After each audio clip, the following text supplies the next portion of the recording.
Welcome back to the boatyard. We're actually going to get started on the biggest project that we have planned for this boatyard period, and that is, would you like to explain it? Remove the varnish.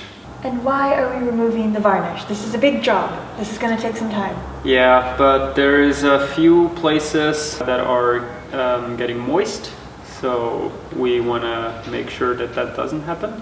So it is to prevent and fix those spots and let the whole cabin top dry over the winter.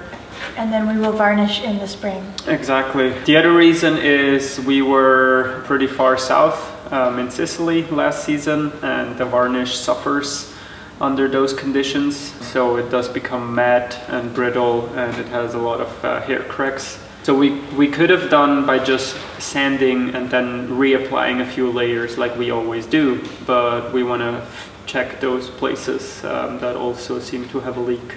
Especially on a boat like a Vinda, where you see all that fine woodworking beneath a fine layer of see-through varnish. It's really important to keep everything in good condition.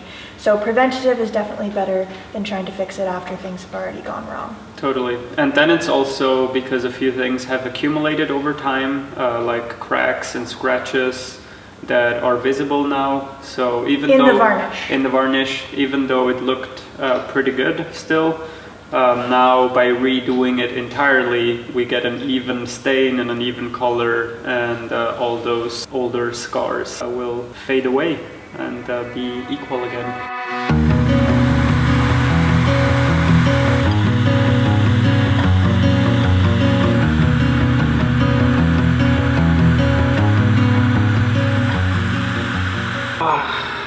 I'm starting the glorious job of scraping varnish off, and I'm starting here on the hatch. First I thought of removing it, but actually it is easier when it is in place, so it's not moving around and I don't have to clamp it down. And I have actually started with the scraper, but I noticed that it broke up the varnish in too many little pieces that went all over. Actually with this spatula you have way better control. There's different ways of getting varnish off. So one would be sanding. The other one would be to use paint removers, so chemical. And then there is the heat gun and scraper, also mechanical. Now I find sanding it down is quite difficult. It sounds easy, but when you have a layer of about 1 millimeter, you're really staying in place with the machine for very long until you get down. And instead with the heat gun and the scraper, you get the whole layer of 1 millimeter right off. And here we have a base now that we will sand afterwards. You really have to work with the heat, and sometimes I'll be a little more patient. It's not about force, but it's really about the heat breaking down the varnish. And actually with this one, I don't have to apply a lot of force. I can just peel it off. But sometimes you get into a frenzy and you are working and then you start pushing more and harder. But actually, yeah, if you let the heat gun work, then it really does the job. Also, I stand up sometimes, I look at it, because also when working, it's a really monotonous task and you're there for hours. So I look at the whole piece, because sometimes the heat is a little too high and you start to get burn marks. So really try to avoid these. We can sand down here, so it wouldn't be the end of the world, but that's just something that I had previously happen to me. When you do this for days on end, then you kind of have to look at it from further away every now and then.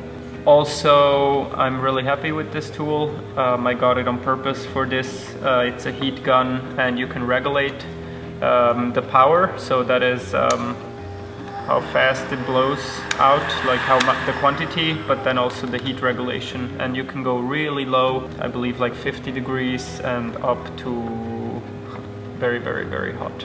You don't want to use very hot, so I'm about at the medium, and I keep it at a distance. I like to work with it facing away, so it also blows the parts away, and then I work with the scraper like that. But I can show you.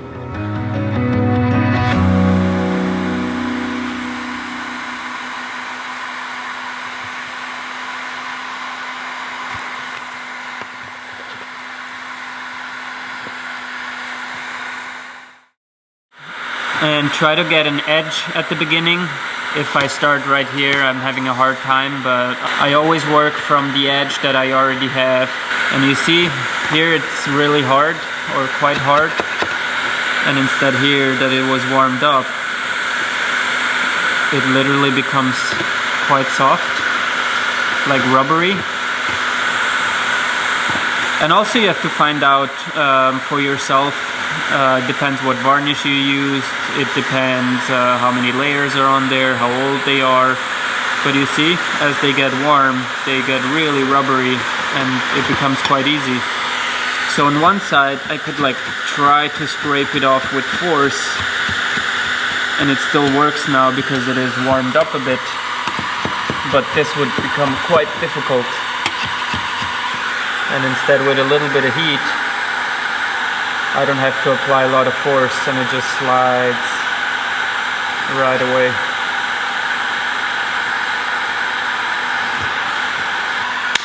Since I mentioned that one way would also be with paint strippers, I'm not doing it because it makes quite a mess. You have to put down tarps and then you scrape it off, you have to wash your tools, and then you have to dispose all the waste. And recently, paint strippers, to comply with regulations, they have become milder. So not always is it guaranteed that you take all the varnish off. I've done it a couple of times, and previously they worked really well, but now you have to sometimes apply it twice until you get the whole varnish off. And basically you're doing the same thing after the varnish has become a little soft, then you go at it with a scraper. But I find this is a cleaner and nicer method. It takes a little bit longer, but for me, this is the better way to do it right now.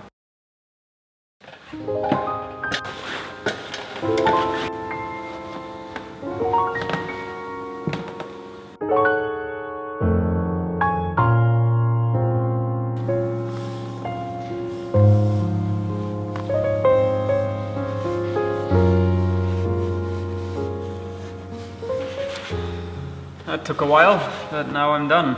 But only halfway, because the inside is still varnished. Isn't it incredible, the color difference once the stain is away? Yeah. Well, this mahogany is like a little toasted by the sun, and actually most of the stain was in the varnish, because I always mix 10% into the varnish, 5 to 10. And it just looks so different. It's incredible. But actually first I start with other parts that are installed, so I'll do the turtle hatch.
Done with this one now too, and I thought I might show it to you. It's another Vinde special, how it's made. So I've removed the screws from the inside. This is actually screwed on through the cabin top from inside. There is 3 or 4 screws going into this plank. There is one in the corner, actually I think 2, and 1 here. So now that I've removed those, I can lift it up. It was actually more difficult than that because I've used some Sikaflex to seal it, and Sikaflex is also a good bonding material, so I had to cut it up with the X-Acto knife, but now I got it. So that's what it looks like underneath. We'll have to primer and paint here too. I didn't do that because I thought it's not visible, but I will this time. And this is the turtle hatch. They actually did, surprise, again, a beautiful job on this section here, which is laminated from different layers, and the groove is within it for the bimini. I absolutely love this. It's a little fragile, and it will be hard to sand it inside and revarnish, but it's the best looking solution that I've ever seen. Really beautiful.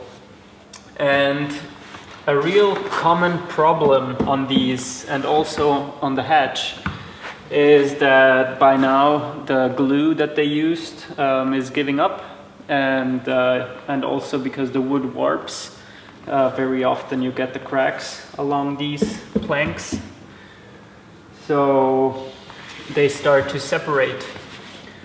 And what I have been doing preventatively was just to put in some epoxy again, kind of hold it together again and glue it.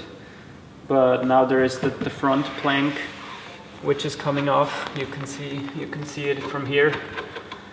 And actually, now that I've took it apart, I can tell why. And that is because it's actually a thinner layer than I thought. I thought it's an entire plank, but it is made out of 3. It's kind of, again, laminated for the curvature instead of cutting it out from one piece.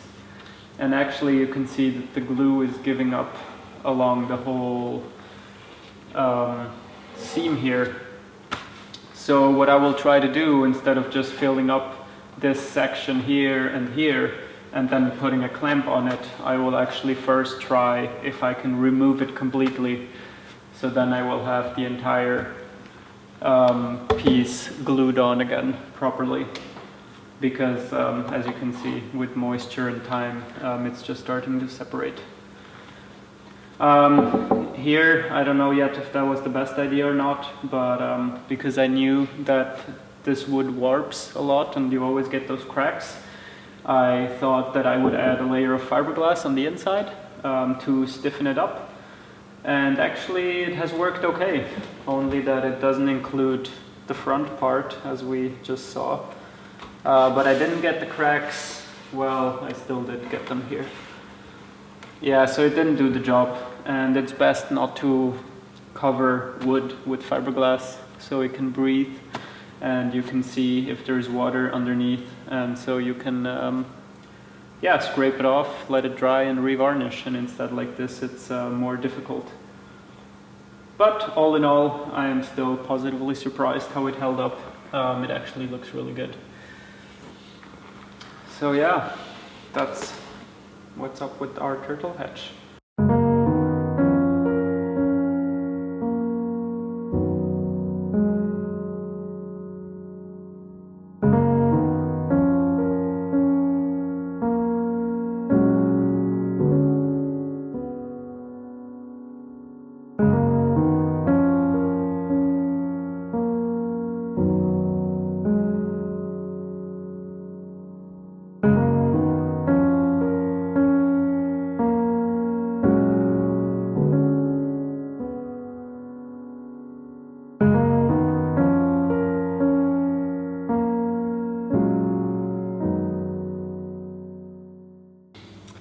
So, I am at one of those points again where I call Maya. She's being very helpful and helping here most of the time, besides when she has to do a video. And while I am working, I'm still thinking of things that I want to show on camera. It's for sure a lot more pleasant, the work stage now, because I have scraped all the paint away with the heat gun, and that is a little more monotonous and less rewarding than sanding. At least with the parts I can take off the boat. We gotta do the entire combing and the entire cabin top still with the scraper and heat gun.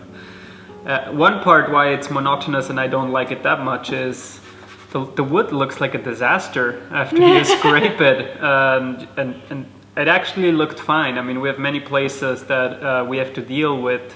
That's why we're doing all this, but altogether it looked great. And then you scrape it off and you go like, oh, I hope I can save this.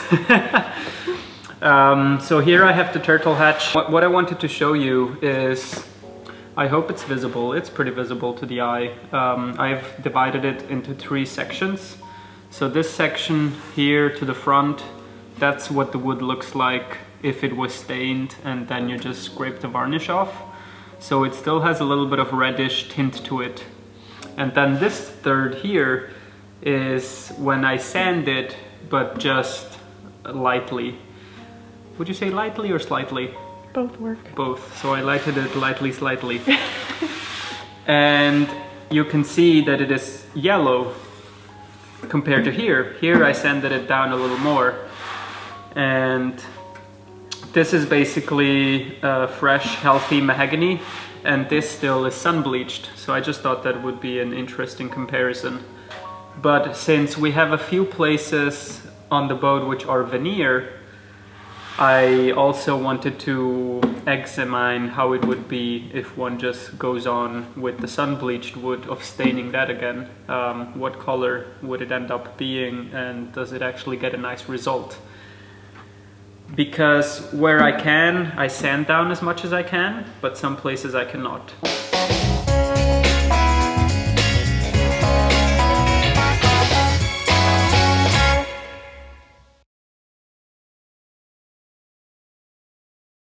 So the hatch, sliding hatch, they look much better now that I've sanded them. And one step before you continue with actually putting on stain or starting with the varnish is to wet out the sanded raw wood. And that is pretty important. With the water drying on the surface, the little hairs, microscopic, well, they are visible actually. When you run your hand through, it feels smooth, but then you take a rag or just paper towel and wetten the surface. And if you come back when it has dried and touch the surface again, you will feel that it's a little harsher again. And that's because all those little hairs stand up. And then you have to sand it one more time, which is the final sanding. And that is done, in this case, with like 220 or 180. And then we're ready to continue. But so for now, watering is the task. And you get a little idea about the color, but it will be quite different. But this would be the color if I wouldn't use stain, more or less. Mm-hmm. Only that when it's glossy, it's different again. But the thing is that it would bleach and like sun bleach pretty quickly. So I do actually like this color, but it wouldn't stay at this color for very long. And that is another reason why I use stain, because it extends the different color for quite a while. And then when you have to do the maintenance varnish, which I don't know, every year or every second, then you add a little bit of stain in the varnish, and then that also keeps the color for much longer. But with time in the boatyard already running out, it was time to move on to the biggest task yet, removing all the varnish from the cabin sides. This would drastically alter the appearance of Magic Carpet, and once varnish is put back on in the spring, then Magic Carpet will look better than new.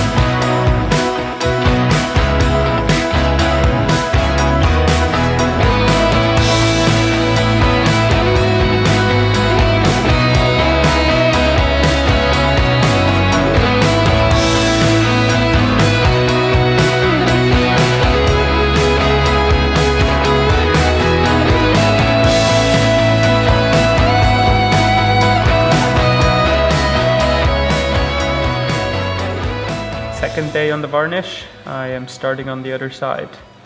And you can see that I left the cabin top front, and that is just out of respect. Not only am I getting worn down a bit, but the idea behind it was I get to know the mahogany and the grain and how to scrape perfectly before I get to the front, just to make sure I don't damage it. But it's pretty straightforward. You'll have to sand with a pretty harsh grit, but yeah, there is a few rules, and one that I'm not obeying is using the bigger scraper is actually more by the book, because it has it covers a bigger surface, so it's harder to angle it, and by angling you do damage. But also I think it's because I'm like getting a bit tired, so it is actually easier with this one. Because it is smaller, you're taking off less material, and that makes it easier. So I switched to this one, but you just have to be extra careful to always have it flat on the surface, of course. I mean, if you go sideways a bit, that makes a huge gouge. So, and what also helps is not start somewhere randomly. I mean, in the beginning you have to, of course, but as you can see, the pattern is I always have a line ready stripped, and then I don't do full scraper, but I just take all the time like half the width of the scraper, but it still is fully supported.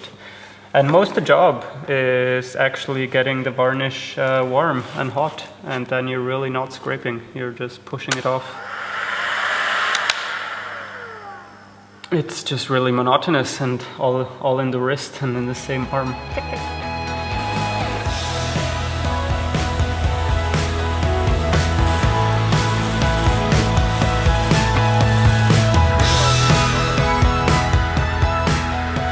I am down to the last step. If you look on the sides, the varnish is all removed. It's just the very front, which is this laminated section. But I've had absolutely no troubles everywhere else, so I am not worried at all about this either. And most importantly here, maybe it's good that I'm tired, because I have to let the hot air gun do most of the work, and not my arm and the scraper.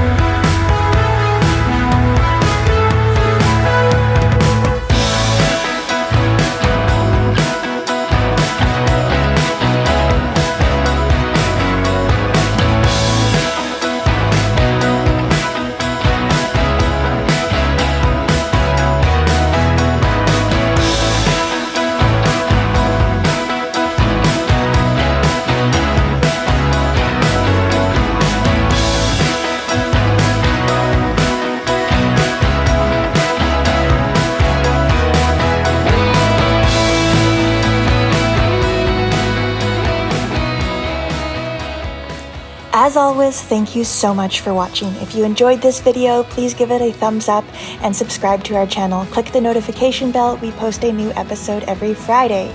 Extra big thanks to our patrons for making this all possible. Patrons are getting behind the scenes bonuses every Tuesday with real-time updates. Those are sometimes written updates and sometimes video updates about our current adventures.